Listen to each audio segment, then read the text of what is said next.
L'énigme des sœurs Papin, épisode 1, Bababam.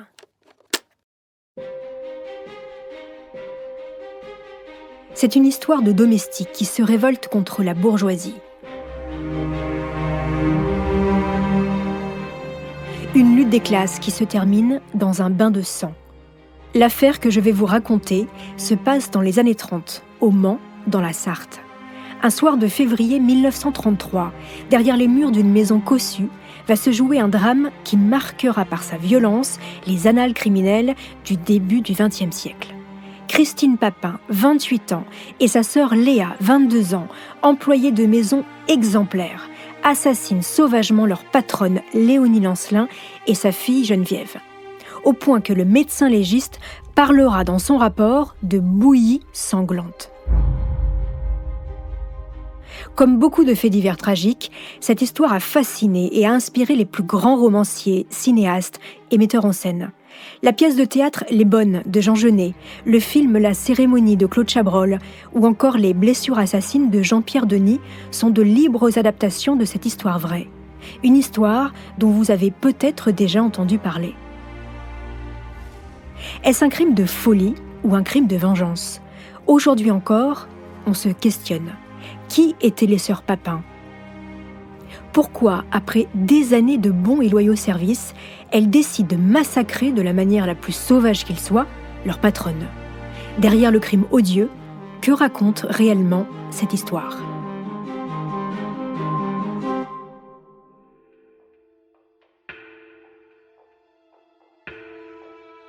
Bienvenue dans la saison 4 de Homicide.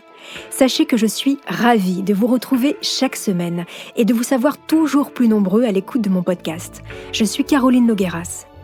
Dans Homicide, je vous raconte ces histoires de meurtres en famille qui ont marqué l'actualité, en tentant de percer la folie de ces meurtriers au visage de Monsieur et Madame Tout-le-Monde.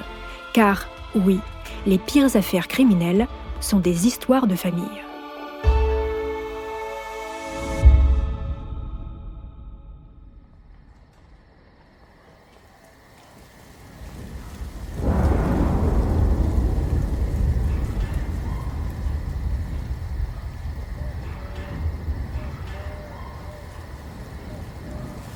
Jeudi 2 février 1933.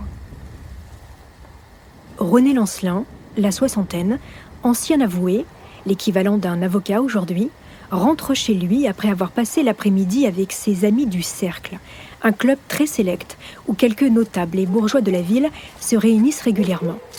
La rue est calme, seul le claquement de ses pas sur le pavé vient fendre le silence de ce début de soirée. Arrivé au 6 rue Bruyère, au Mans, Lancelin tente d'ouvrir la porte cochère de sa maison, mais elle lui résiste. Elle est fermée de l'intérieur. C'est étonnant, car la porte n'est jamais fermée d'habitude. Monsieur Lancelin frappe plusieurs fois, mais personne ne vient lui ouvrir. Aucun bruit n'émane de l'intérieur. Les volets blancs sont fermés, et seule une petite lueur filtre par la lucarne du dernier étage, celle de la chambre des bonnes.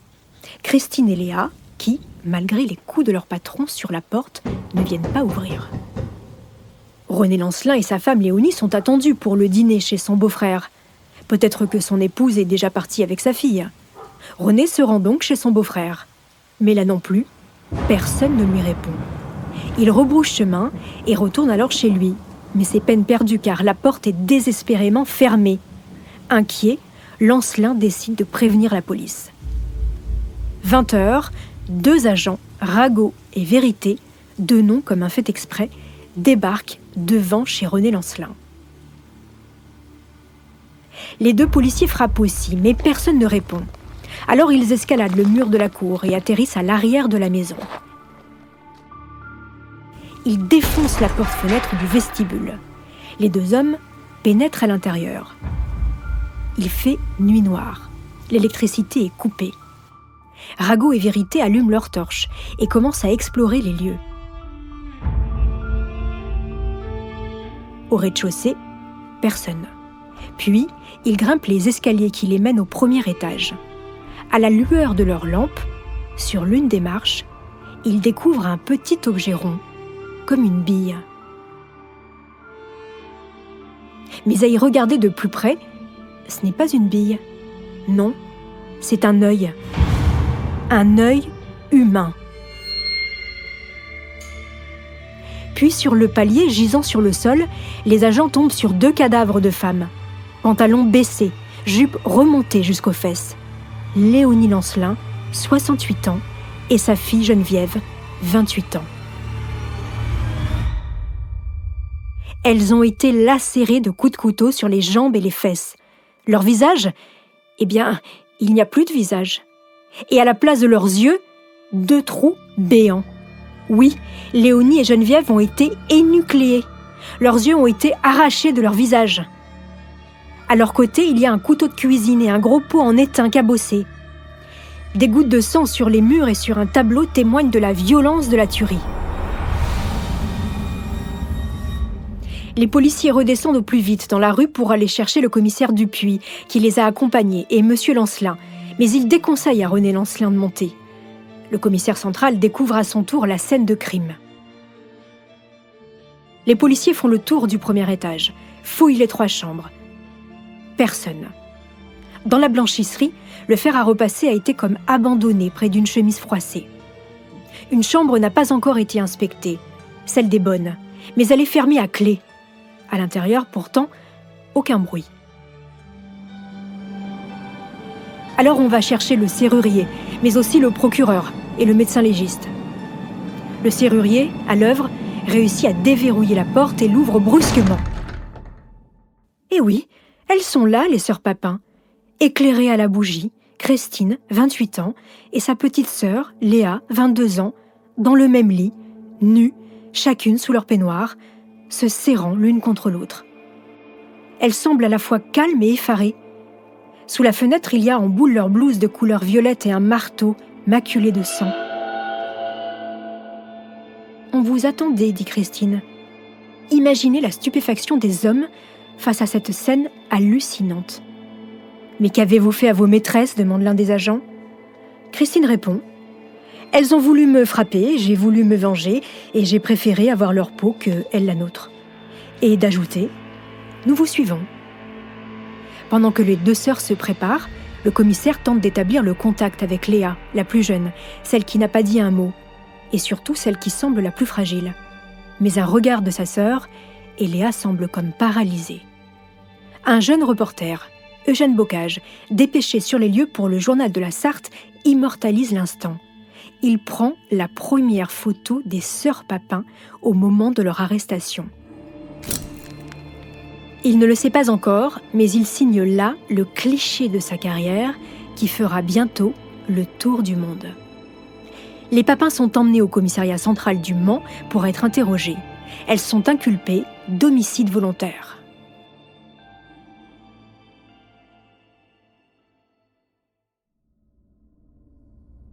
Christine raconte sans émotion sa journée du 2 février au commissaire.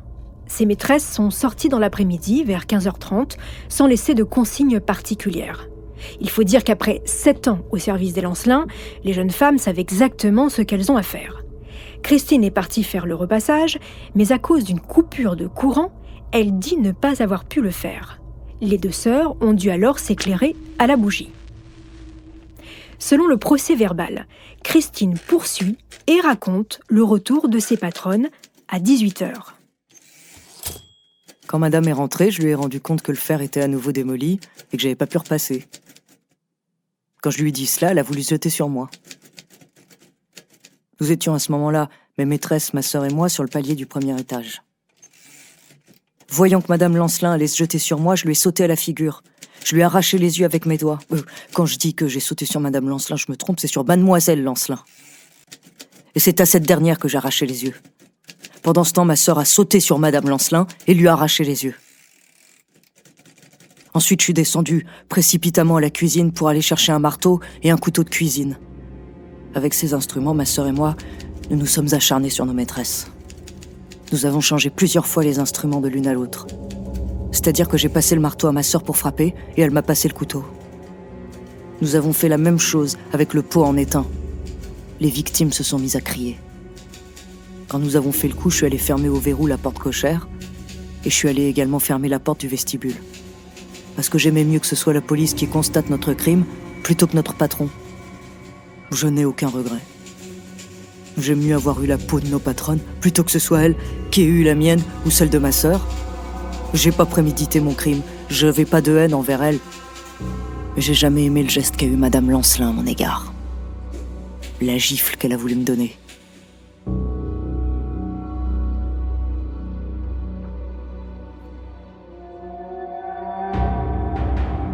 Puis, un instant plus tard, les deux sœurs entendent Monsieur Lancelin sonner à la porte. Elles montent alors se réfugier dans leur chambre. Voilà tout ce que Christine a à dire. Leur première nuit en cellule, les deux sœurs vont la passer ensemble. Une première grosse erreur de la part des policiers, comme l'explique en 2000 au micro de Claude Ventura, Gérard Gourmel, ancien chroniqueur judiciaire chez Ouest France. Alors là, on sait qu'effectivement, elles n'ont été séparées que le lendemain soir. C'est-à-dire qu'elles sont restées en contact, elles sont passées la nuit ensemble, sans dormir, dit-on. Normalement, selon le dossier, le lendemain matin, personne ne les a inquiétées. Le lendemain après-midi, elles ont été appelées à comparaître devant le juge d'instruction. Ce n'est qu'ensuite qu'elles ont été séparées. Donc elles ont passé 14 heures ou 18 heures seules à seules, ce qui leur permettait effectivement, si elles le souhaitaient, de monter une ligne commune de responsabilité ou arranger les formes de leur affaire. Le lendemain, c'est au tour de Léa d'être interrogée par le juge. Ce dernier lui lit d'abord les déclarations de Christine, et elle se contente d'acquiescer les propos de sa sœur. Voici son procès-verbal. Tout ce que vous a dit ma sœur est exact. Les crimes se sont passés exactement comme elle vous les a narrés. Mon rôle dans cette affaire est exactement celui qu'elle vous a indiqué. J'ai frappé autant qu'elle. Comme elle, j'affirme que nous n'avions pas prémédité de tuer nos patronnes. L'idée nous est venue instantanément quand nous avons entendu Madame Lancelin nous faire des reproches. Pas plus que ma sœur, je n'ai le moindre regret de l'acte criminel que nous avons commis. Comme ma sœur, j'aime mieux avoir eu la peau de nos patronnes que elle, la nôtre. Les armes du crime, les preuves, les aveux. Pour le magistrat, pas besoin de chercher plus loin. Alors certes, le mobile n'est pas clair, il n'y a pas de témoin. Mais bon, est-ce vraiment nécessaire ? René Lancelin, le propre mari et père des victimes, ne sera même pas entendu. Et son beau-frère non plus d'ailleurs. Quelques heures après le drame, le journal de la Sarthe publie la fameuse photo de Bocage. On y voit les deux sœurs Papin, en peignoir, le regard dur, les cheveux en bataille. Et juste à côté, il y a un autre cliché des deux femmes, pris quelques années plus tôt dans un studio. Le contraste est saisissant. Elle porte cette fois-ci un chemisier col Claudine bien coiffé et esquisse un sourire. À ce moment-là, elle travaille déjà chez les Lancelin. En tout, elles sont restées 7 ans au service de cette famille. D'autres journaux locaux et nationaux emboîtent le pas du journal de la Sarthe et font aussi leur une sur le crime des sœurs Papin. Et on cherche des explications. La lutte de deux femmes sanguinaires contre deux notables ? La révolte des domestiques contre leur maître ? En tous les cas, la violence est inouïe. De mémoire de médecin légiste, le docteur Chartier n'a jamais vu ça. Les yeux des deux femmes ont quand même été arrachés à main nue. Alors que s'est-il passé entre ces deux photos ? Quel traumatisme se cache chez les deux sœurs ? Pour l'heure, le mobile du crime reste un mystère.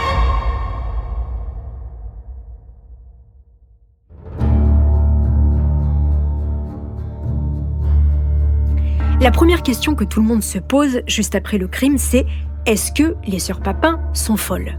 Au cours de l'instruction, le juge a donc demandé une expertise psychiatrique des deux inculpés. Après quelques mois, les experts rendent leur rapport et ils sont formels. Christine et Léa ne sont pas folles. Elles sont saines d'esprit. Selon eux, Christine serait plus intelligente que sa petite sœur, qui, elle, aurait un caractère plus renfermé. Les psychiatres insistent sur le fait qu'elles ont un caractère quasi identique et une relation très particulière. Et ils précisent, je cite le rapport, « Dans cette affection, on ne saurait déceler aucune explication ni aucun attachement d'ordre sexuel. Il semble que l'attachement de Léa pour Christine est de l'ordre filial. Christine représente pour Léa la sœur aînée, la grande sœur, la remplaçante de la maman. » Alors s'ensuit une autre question. La grande sœur a-t-elle pu entraîner sa cadette, plus docile, dans ce massacre ? A-t-elle un ascendant si fort sur sa petite sœur qu'elle aurait pu lui faire commettre le pire ? En bref, son rôle a-t-il été plus important ou non que celui de Léa dans cette tuerie ? Eh bien, toujours selon les experts, non. Les deux sœurs auraient agi ensemble avec le même acharnement, avec la même brutalité, uniquement avec la communion des sentiments et des idées qui sont les leurs. Toujours selon les psys, les deux sœurs sont responsables de leurs actes et la responsabilité est totalement partagée entre les deux. Mais si les deux sœurs ne sont pas folles, qu'est-ce qui a bien pu les pousser à commettre 2 meurtres aussi violents et comment expliquer ce détachement lorsqu'elles parlent de ce qu'elles ont fait ? Pour tenter de comprendre l'attitude de ces deux sœurs, remontons quelques années en arrière.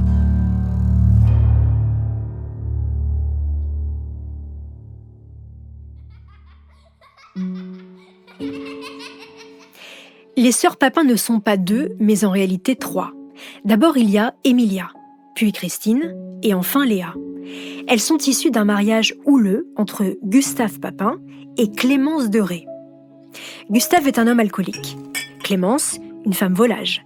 Et d'ailleurs, quand elle épouse Gustave, elle est déjà enceinte. Mais de qui ? Cela reste un mystère. En tous les cas, Gustave n'est pas dupe. En 1902, naît donc leur première fille, Emilia. Cette naissance n'arrête pas Clémence, qui continue d'aller voir ailleurs. Gustave quitte le village pour son travail. Il part à 8 km de là, à Marigné. Ça ne plaît pas du tout à Clémence, qui est enceinte de son 2e enfant. Résignée, elle rejoint son mari, et c'est ici que naît Christine, en 1905. Mais avec ses 2 gamines, Clémence ne s'en sort pas. Alors elle confie Christine à sa belle-sœur, qui habite aussi à Marigné, et qui n'a pas d'enfant. Les années passent, et Gustave et Clémence décident de déménager en ville, au Mans. C'est à ce moment-là qu'ils récupèrent leur fille Christine. Elle a 5 ans. Première rupture pour cette petite fille. Arrive ensuite la dernière de la fratrie, Léa. Gustave boit toujours autant. Et le pire, c'est qu'il est un père incestueux avec l'aînée, Emilia. Clémence décide, chose rare à cette époque, de divorcer de Gustave. L'histoire ne dit pas comment les filles ont vécu cette séparation, mais on peut aisément imaginer les commérages et la honte qui s'abat sur cette famille. Bien évidemment, avec ses 3 enfants, Clémence est dépassée. Alors elle confie la petite dernière, Léa, à son frère. Quant aux 2 grandes, direction l'orphelinat du Bon Pasteur, où elles apprennent à devenir des nonnes. C'est donc une nouvelle rupture pour Christine. À 16 ans, Emilia, la grande, rentre dans les ordres. Puis le frère de Clémence meurt. La petite Léa, qui était alors sous sa garde, atterrit elle aussi chez les religieuses à Saint-Charles, au Mans. En parallèle, Christine, la 2e, est retirée de l'orphelinat par sa mère et placée comme bonne chez des bourgeois du Mans. En effet, Clémence refuse qu'elle fasse comme sa grande sœur et qu'elle rentre elle aussi dans les ordres. Christine n'est même pas majeure. Chaque mois, c'est Clémence qui récupère les gages de sa fille. Christine est une travailleuse modèle, obéissante et efficace, qui ne se plaint jamais. Sa mère la change régulièrement de maison, au gré de ses envies et des gages que l'on propose à sa fille, estimant qu'elle ne gagne jamais assez. Léa est très vite vouée au même destin que sa grande sœur, et devient à son tour bonne à tout faire dans les maisons cossues du Mans.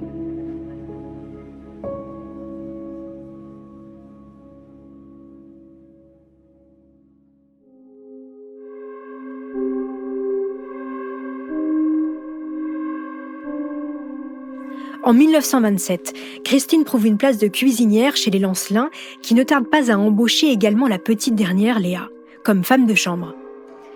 C'est ainsi que les 2 sœurs se retrouvent ensemble dans cette famille.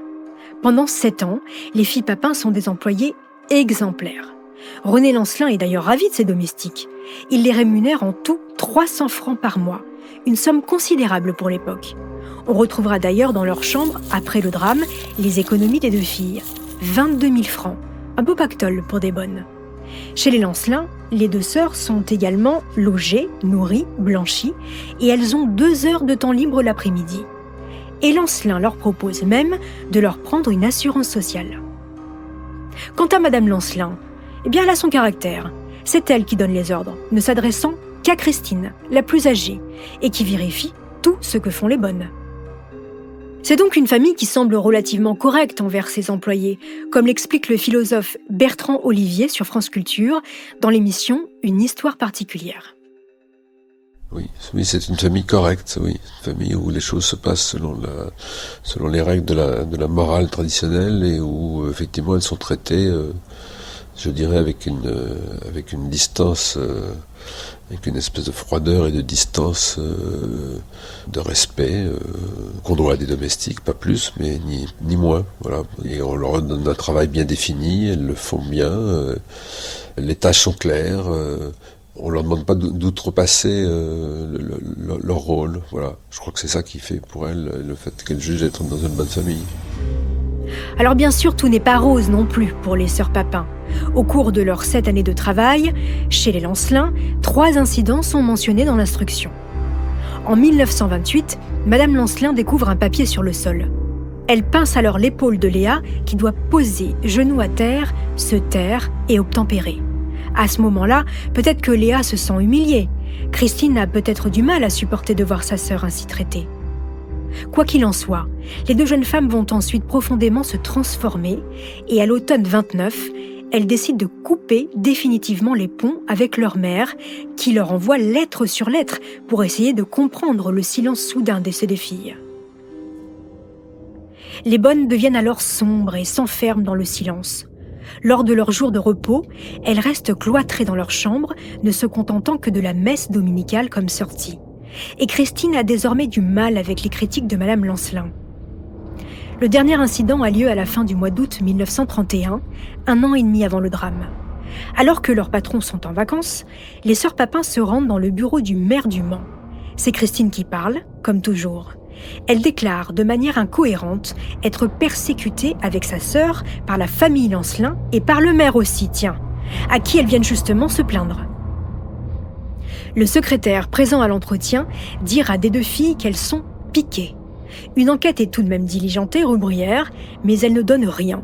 La famille Lancelin, mise au courant, décide de fermer les yeux sur cette affaire étrange. Les comportements des filles pourraient-ils être dus à leur enfance si difficile ? Bien des années après le drame, c'est en tout cas l'analyse que fait le docteur Dachary, psychiatre, interviewé en 1985 dans le reportage « Le crime des sœurs Papin, autopsie d'un jugement ». Il apporte un éclairage intéressant sur le comportement des sœurs Papin, bien différent de celui de ses confrères de l'époque, on le verra plus tard. Christine, comme Léa, ont été très vite retirées de leur milieu familial.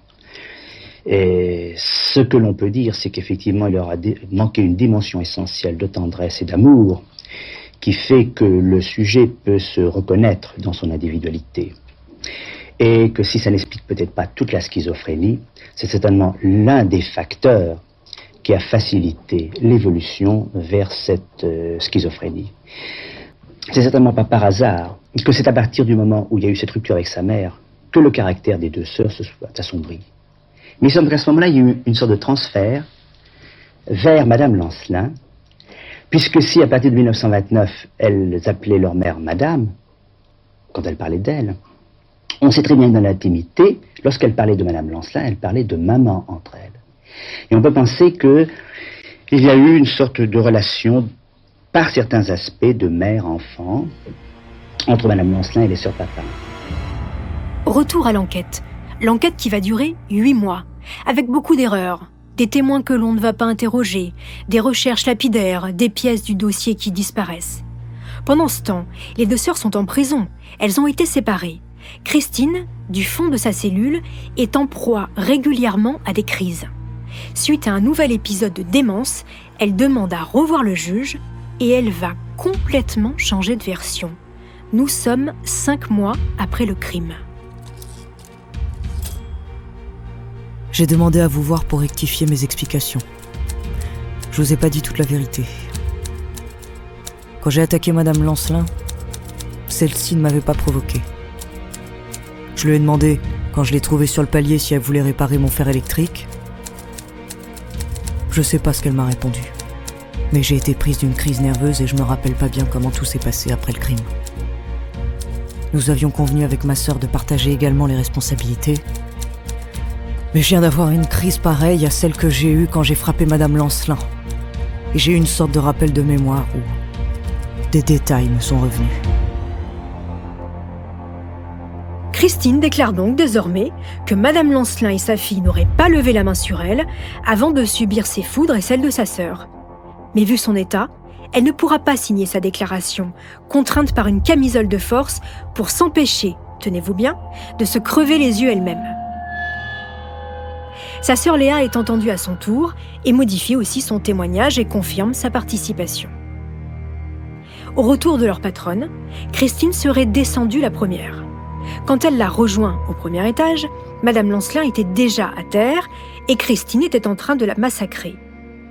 Léa ajoute qu'elle s'est précipitée sur Madame Lancelin au moment où cette dernière tentait de se relever. « Arrache-lui les yeux !» lui aurait alors crié Christine. La petite sœur, soumise, se serait donc exécutée. L'explication s'arrête là. Toujours pas de mobile, et Christine a donc minimisé ainsi le rôle de sa petite sœur. Christine, dans sa cellule, aura d'autres scènes de démence. Séparée de sa sœur, elle refuse de se nourrir, elle s'exhibe, elle hurle et elle tente même de mettre fin à ses jours. Écoutez le témoignage en 1984 de Madame Texier, l'une des gardiennes de prison de Christine, dans le reportage « Le crime des sœurs Papin, autopsie d'un jugement ».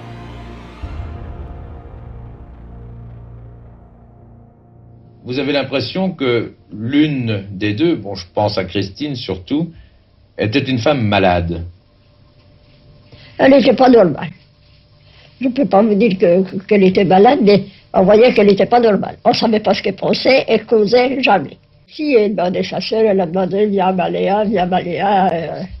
Elle regardait un arbre qui allait dans la cour, c'était toujours je la vois dans cet arbre là-bas, elle est là-bas. Ah, elle avait des visions en plus. Oui. Oh, ben on l'avait dit aux avocats. Aux avocats, mais pas au docteur. Non. Oh, ben... J'ai entendu dire que, tout en étant en cellule, elle avait eu la camisole de force. Ah, mais... Oui, elle l'avait eu à un moment donné, je ne sais pas pourquoi. Je ne me rappelle pas ce que c'était. Parce que, pour le dire, puisque vous ne voulez pas manger, eh bien, on va vous mettre la camisole de force. Non, la camisole de force, ce que vous voulez, c'était pour la faire céder. Si l'on comprend bien les propos de cette gardienne de prison, les experts psychiatres n'auraient donc pas été mis au courant de la démence manifeste de Christine, ou en tous les cas, n'auraient pas cherché à le savoir. Pourtant, à quelques jours du procès, la presse se demande si les sœurs Papin seront jugées responsables de leurs actes, ou si on invoquera la démence et donc l'irresponsabilité pénale.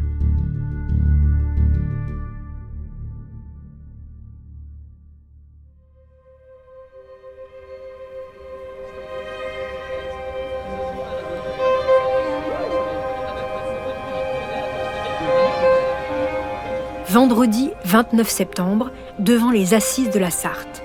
Une quarantaine de reporters sont là.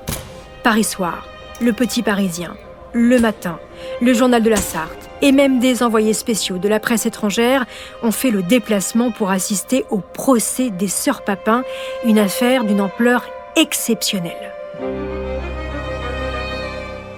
Parmi les journalistes, certains ont pris parti pour les accuser.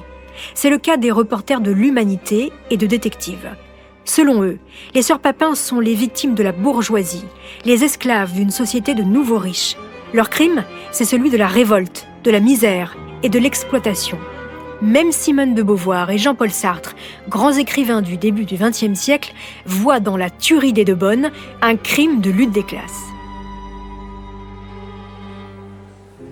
Les abords de la cour d'assises sont noirs de monde, à tel point que pour la première fois, un arrêté du maire réglemente l'accès du palais de justice.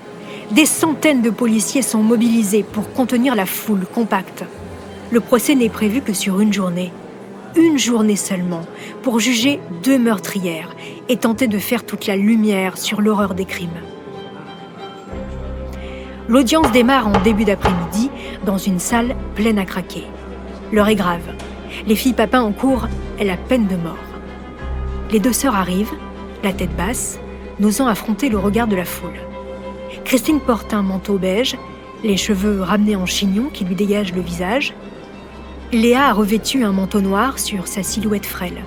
On est loin du cliché pris par le jeune reporter du journal de la Sarthe, le soir du drame, où l'on voit les deux sœurs, cheveux en bataille, regard vide et vêtues d'un simple peignoir. Dans l'assistance, c'est qu'on serait presque déçu. Les deux femmes n'ont pas le visage de dangereuses criminelles.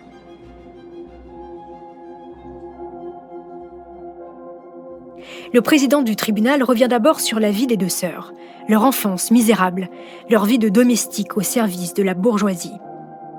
Les deux accusées, à la demande du président, racontent à nouveau, devant la cour, ce qu'elles ont fait subir à Léonie et Geneviève Lancelin.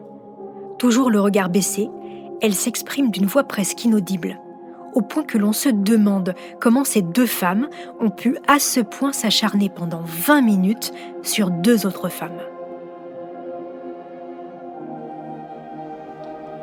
Puis le médecin légiste détaille son rapport et les tortures subies par les deux victimes. Je vous laisse imaginer les réactions dans la salle. C'est au tour ensuite des 3 experts psychiatres de venir déposer à la barre. Et ils confirment ce qu'ils ont déjà exposé dans leur rapport, à savoir, au point de vue héréditaire, pathologique, physique, nous n'avons trouvé chez ces deux femmes aucune trace susceptible de diminuer leur responsabilité pénale. Elles sont normales et pleinement responsables. Mais l'avocate de Christine, maître Germaine Brière, à noter que c'est la première femme inscrite au barreau du Mans, n'a pas dit son dernier mot. Pour contrer l'expertise des 3 hommes, elle fait venir à la barre le docteur Logre, un psychiatre reconnu qui travaille à la préfecture de police. Il a réalisé une contre-expertise. Et manifestement, il n'a pas vu la même chose chez les sœurs Papin. Il pose chez Christine un diagnostic d'anomalie mentale engendrée par une hystéroépilepsie avec une perversion sexuelle et idée de la persécution, avant de conclure qu'il s'agit peut-être d'une forme d'homosexualité incestueuse. En d'autres termes, il soupçonne chez Christine à la fois de la schizophrénie, mais également un amour incestueux envers sa sœur. Et il va plus loin. Selon lui, le coupable n'est ni Christine, ni Léa, mais le duo formé par les deux sœurs. Cette expertise est immédiatement balayée par le jury, ne croyant pas à la folie de Christine. Dans sa plaidoirie, l'avocat de René Lancelin réclame la guillotine pour Christine et la prison à vie pour Léa. Les avocats de la défense, eux, plaident la folie de leur cliente, afin que soit retenue leur irresponsabilité et qu'elle soit placée à l'asile et non en prison. Avant que le jury ne se retire pour délibérer, le président du tribunal demande aux accusés si elles ont quelque chose à ajouter pour leur défense. Mais Christine et Léa restent totalement silencieuses. Après 13 heures d'audience, les délibérations commencent. Le jury, exclusivement masculin, n'a besoin que de 40 minutes pour prendre une décision. À 1h15 du matin, le verdict tombe. Christine est condamnée à la peine capitale, la guillotine sur la place publique. À l'énoncé du verdict, elle tombe à genoux. Léa, elle, est condamnée à 10 ans de travaux forcés et 20 ans d'interdiction de séjour dans la Sarthe.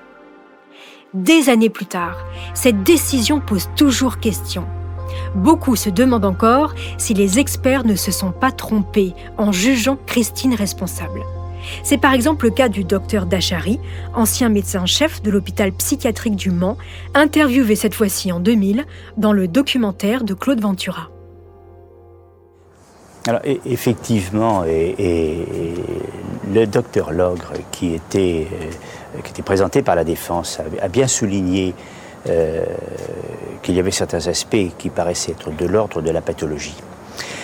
Et qu'en particulier, il insiste, et je crois que c'est le point tout à fait essentiel, et qui signe la dimension pathologique du passage à l'acte meurtrier, c'est l'absence de raison véritable pour un passage à l'acte de cette nature, du moins dans ce qui était exprimé, et la disproportion entre la réaction de Christine Papin et certainement ce qui était à l'origine, la phrase, le mot, la parole qui ont été à l'origine de ce passage à l'acte. et il se posait la question de savoir s'il n'y avait pas des signes d'aliénation mentale. Il avait même parlé d'hystéroépilepsie, qui était un diagnostic souvent utilisé à l'époque, qui n'est certainement pas le diagnostic de la folie dont était déjà atteinte Christine Papin, puisque j'ai personnellement la conviction qu'elle était atteinte d'une maladie mentale. Mais malheureusement, les symptômes étaient ceux de ce qu'on peut appeler une schizophrénie latente, c'est-à-dire que la maladie, le trouble de la personnalité était en préparation, mais ne s'exprimait pas, sauf vraisemblablement dans certains moments de très grande tension.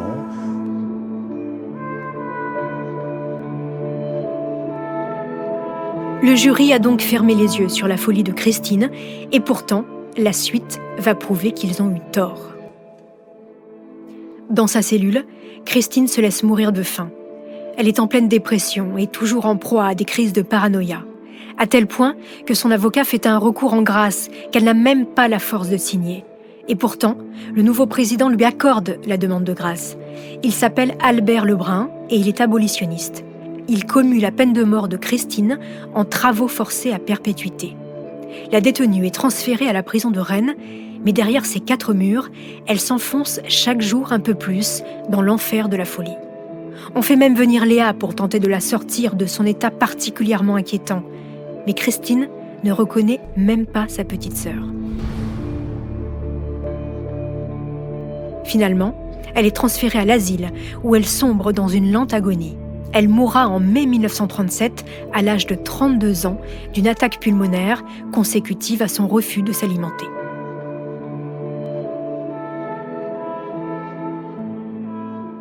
Malgré la barbarie insoutenable des meurtres commis par Christine et Léa, pourquoi la société des années 30 n'a pas voulu admettre la folie de Christine ? Le docteur Dachary, toujours dans le documentaire « Enquête des sœurs Papin », donne quelques éléments de réponse. Le Mans était une petite ville où tout le monde se connaissait plus ou moins, et la pression sociale a dû être tout à fait considérable, effectivement. Non seulement parce qu'il s'agissait de 2 domestiques qui avaient assassiné l'épouse et la fille de quelqu'un d'honorablement connu, de la bonne bourgeoisie mancelle, mais aussi en raison du caractère absolument horrible et effrayant du passage à l'acte meurtrier. Oui, il fallait je crois que dans le contexte social de l'époque, il fallait la punition. Voilà, c'était clair, c'était une manière d'exorciser quelque chose d'insupportable, dont on ne voulait pas que ça se reproduise. Quant à Léa, elle ne connaît pas le même sort. Elle travaille dans un atelier de confection d'imperméables. Elle est une détenue modèle et reprend contact avec sa mère. Après 10 ans de travaux forcés, Léa sort de prison en 1943, en pleine guerre, dans une France occupée.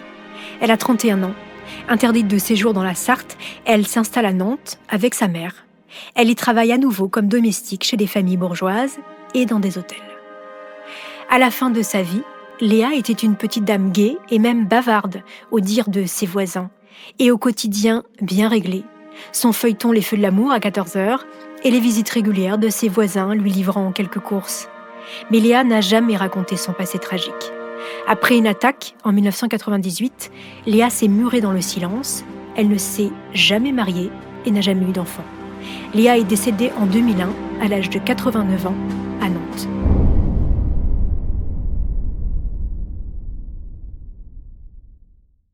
Je reçois Frédéric Chauveau, professeur d'histoire contemporaine à l'université de Poitiers et auteur du livre « L'effroyable crime des sœurs Papin » paru aux éditions Larousse. Frédéric Chauveau, bonjour. Bonjour. Merci Frédéric de venir apporter votre éclairage sur ce fait divers et sur toutes les questions qu'il soulève. Alors dans les épisodes précédents, j'ai raconté l'histoire de cette tuerie qui a marqué les annales judiciaires des années 30. Christine et Léa sont 2 bonnes à tout faire de la bourgeoisie mancelle. Quelle est, Frédéric, la condition des bonnes à cette époque ? Alors la condition des bonnes à cette époque-là est dans une situation un petit peu difficile parce qu'on parle un petit peu de la crise de la domesticité qui a commencé avant la Première Guerre mondiale, ce qui fait que dans les familles bourgeoises, il y avait des difficultés pour recruter des bonnes. Un certain nombre d'ouvrages, de brochures, d'opuscules sont publiés, sont diffusés, qui précisent avec une minutie, si je puis dire, exacerbé, quel doit être l'emploi du temps des bonnes. C'est-à-dire que le lever doit se faire à telle heure, on doit passer tant de temps pour faire telle activité. Si on fait le ménage, ça doit se situer entre telle ou telle période. Même chose pour la cuisine, pour la vaisselle, pour l'entretien des chambres. Donc là, on a une sorte de volonté de ces familles bourgeoises de réglementer totalement la journée de ces bonnes. Et en même temps, comme se profile la crise des années 30, et à ce moment-là, évidemment, ces familles bourgeoises sont dans des situations économiques plus difficiles. Certaines se séparent d'une ou d'un de leurs domestiques. Et donc, on voit à ce moment-là une situation qui est un petit peu compliquée, une ambiance un petit peu sombre. Donc, l'optimisme n'est pas au rendez-vous. Et évidemment, donc, cette ambiance joue aussi dans toutes les maisons. Alors justement, qui sont les Lancelins et est-ce qu'ils traitent bien, si on peut parler comme ça, leurs domestiques Christine et Léa? Alors, les Lancelins font partie des notables de la ville du Mans, et donc les Lancelins sont véritablement une famille, disons donc respectable. Ils fréquentent les cercles, les lieux de sociabilité, ils invitent telle ou telle personnalité, ils sont à leur tour donc invités, et ils font véritablement partie du cercle mondain de la ville du Mans. Alors, Monsieur Lancelin, René Lancelin, lui donc a été un homme d'affaires. Il a essayé de monter différentes opérations dans le secteur des assurances. Et à partir de 1931, qui est un revers de fortune, lui-même est suspecté de ne pas avoir suivi tout à fait donc les affaires ou les flux financiers qui étaient sa responsabilité. Et du coup, on a une faillite et à ce moment-là, il est aussi sollicité par la justice. Et on sait que la justice n'est pas connue pour faire preuve d'une grande célérité. Donc on peut imaginer sans difficulté une atmosphère beaucoup plus pesante, beaucoup plus lourde. On peut imaginer qu'effectivement, même s'il n'y avait pas beaucoup de mots ou d'échanges à propos de ces affaires, parce que c'était là un peu comme un secret de famille, cela avait forcément donc un impact sur l'atmosphère de la maisonnée. Ce que vous voulez dire, c'est que ce René Lancelin a des choses à se reprocher et éventuellement Christine et Léa auraient entendu, n'auraient pas été dupes de la réalité de leur patron et on peut imaginer que ça ait pesé sur le crime qui ait eu lieu plus tard ou je vais trop loin dans mon hypothèse? Non, c'est une hypothèse qui est plausible, c'est-à-dire que c'est pas le seul élément, mais c'est un élément parmi d'autres qui a sans doute contribué, si je puis dire, à alourdir l'atmosphère et puis éventuellement à alimenter aussi les pensées noires ou la situation un petit peu néfaste. Quant à Léonie Lancelin, comment on peut la représenter? Est-ce que c'était une patronne dure ou finalement pas tant que ça par rapport aux autres? Alors, Léonie Lancelin reste finalement, si on veut être honnête, une énigme, puisque sur elle, en réalité, on sait très peu de choses. Dans le dossier d'instruction officiel mis en place par le juge d'instruction, finalement, on n'a recueilli pratiquement aucun témoignage. On aurait pu imaginer que un proche, une proche, un membre de la famille, des voisins, des voisines aurait pu être sollicité pour dessiner un petit peu son portrait donc psychologique. Et finalement, la seule chose qui reste réellement pour essayer de la cerner, c'est quelques articles de presse. Et à ce moment-là, ceci s'est réparti, si je puis dire, en deux tendances. Alors, c'est pas deux blocs parce que les informations sont pas massives, mais d'un côté, on dit que c'est plutôt donc une personne un petit peu effacée par rapport à son mari, par rapport à la société du Mans, mais en même temps, à l'intérieur, elle aurait fait preuve d'un autoritarisme très fort, voire intransigeante. Et puis d'autres, au contraire, disent que non, finalement, il lui était dévolu d'organiser la semaine de travail, mais que finalement, elle se comportait de manière tout à fait donc ordinaire, sans vouloir insister, sans faire preuve, au contraire, d'une autorité démesurée. C'était pas du tout une femme acariâtre. Donc finalement, cette personnalité nous échappe. Et il y a une partie de la compréhension des faits qui se délite et qu'on ne peut pas véritablement percevoir. Alors, vous parlez d'autoritarisme. Cependant, moi, j'ai lu qu'après quelques années, elle décide d'intervenir auprès de la mère des filles, Clémence, en lui demandant directement de ne plus percevoir les gains de ses filles. Parce que Clémence percevait les gains de ses filles. Pourquoi elle fait ça d'après vous? Et est-ce que là, on peut imaginer une sorte d'affection pour ces bonnes? Oui, on peut imaginer effectivement une sorte d'affection, ou en tout cas une sorte de protection. Il y a une sorte de peut-être de paternalisme social que prend à sa charge à ce moment-là Léonie Lancelin, puisque la rupture avec Clémence Déré, donc la mère des sœurs Papin, date de 1929 en réalité. Et donc là, effectivement, Madame Lancelin apparaît plutôt comme quelqu'un qui, une personnalité tutélaire, qui étend, si je peux dire, ses ailes protectrices auprès de ses domestiques pour que celles-ci puissent tout simplement obtenir la totalité des gains qui leur sont dévolus. Est-ce que vous pensez, Frédéric, que les Lancelin pouvaient ignorer la folie de Christine? On la disait quand même taciturne, le regard noir. Est-ce que quand on a quelqu'un chez soi pendant 7 années, on peut l'ignorer? On a quelques rares témoignages de convives invités donc au dîner hebdomadaire chez les Lancelin qui n'ont pas remarqué quelque chose de particulier pour eux. Donc Christine était une cuisinière tout à fait donc honorable et qui répondait donc tout à fait donc aux demandes. Alors pour Christine évidemment, on a d'autres témoignages mais qui viennent plutôt de commerçants qui ont eux remarqué, constaté, si je peux dire, une sorte d'enfermement, d'isolement volontaire un petit peu des deux sœurs, mais si pendant 7 ans on côtoie quelqu'un, si cette transformation se fait de manière extrêmement graduelle, par touche, presque insensible, il n'est pas certain qu'on puisse l'apercevoir. On ne connaît aucun amant aux sœurs Papin. Il y a même un certificat de virginité réalisé. Que pensez-vous de la théorie évoquée de l'amour incestueux entre les deux sœurs? Ça tient la route selon vous?